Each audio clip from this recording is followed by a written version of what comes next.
My name's Jamie Dake. I'm a registered nurse at Adventist Rideout on 2 East, which is also recently known as the COVID unit here at the hospital.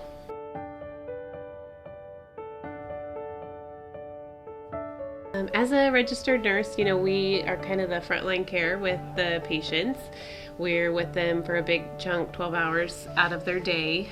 And our main objective is to help their healing along as quickly and as efficiently, painless and comfortable as can be for the patient, and get them back to hopefully their baseline health or as close to that as we can possibly do.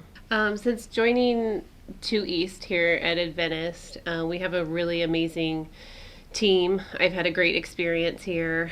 We all work really closely together, ensuring that we all help each other when needed, and whether it's getting things or helping turn a patient, just whatever extra pair of hands are needed, we get that, whether it's from other nurses, our CNAs, our nursing assistants, our charge nurses. Everybody does a really good job.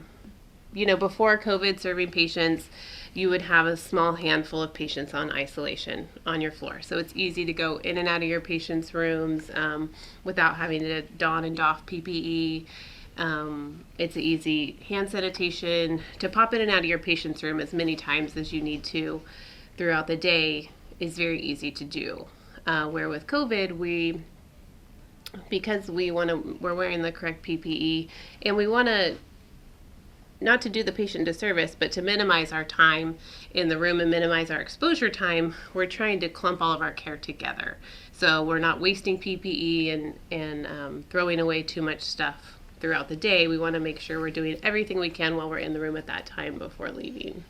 So patients with COVID, it's definitely a different experience from other patients and even previous patients who are in isolation. These patients, they don't get any visitors, and I think we all understand why, and it's definitely necessary, but it's very hard to cope with an illness and have motivation to get better when you don't have your loved ones around you, and it can be very lonely and very scary too, depending on where they're at with the illness, what their respiratory levels are, whether or not they're struggling.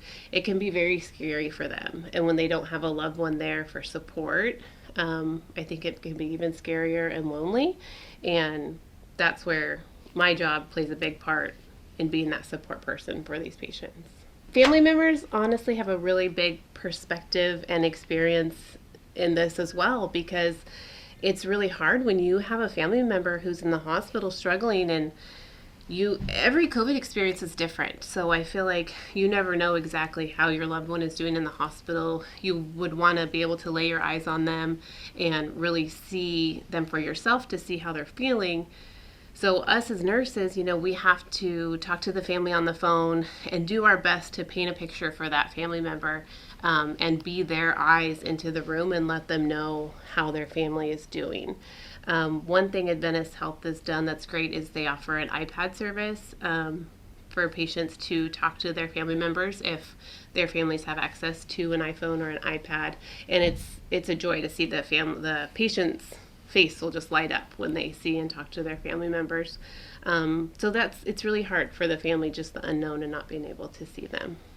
I really enjoy my job. So I feel like I'm provided with everything I need to feel safe and go home at night and feel like I'm not bringing something home to my family.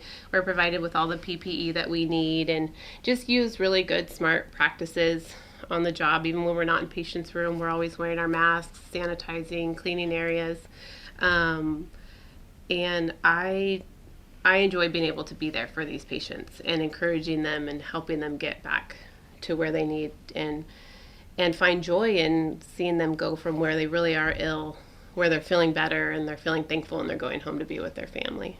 Well, the biggest thing that can be hard is clustering the care with these patients and not being able to pop in and out of the room. I love to lay eyes on my patients as frequently as possible. And with most patients, you can do that easily by walking by the room.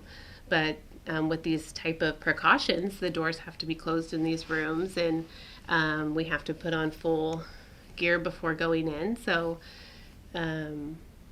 it's definitely a different experience, and just trying to remember everything you can possibly do, everything you could possibly bring to do as much care as you can while you're in there with that patient.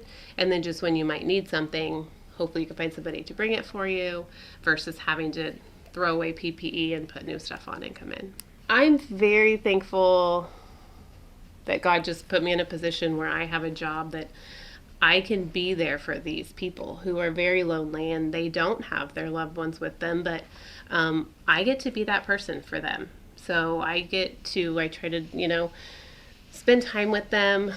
I've had a friend with COVID who was in the hospital, and not this hospital, but he reported that he felt like nobody wanted to come in his room, and when they did, they didn't even want to touch him, and he's a very social person, and he just wanted somebody to talk to.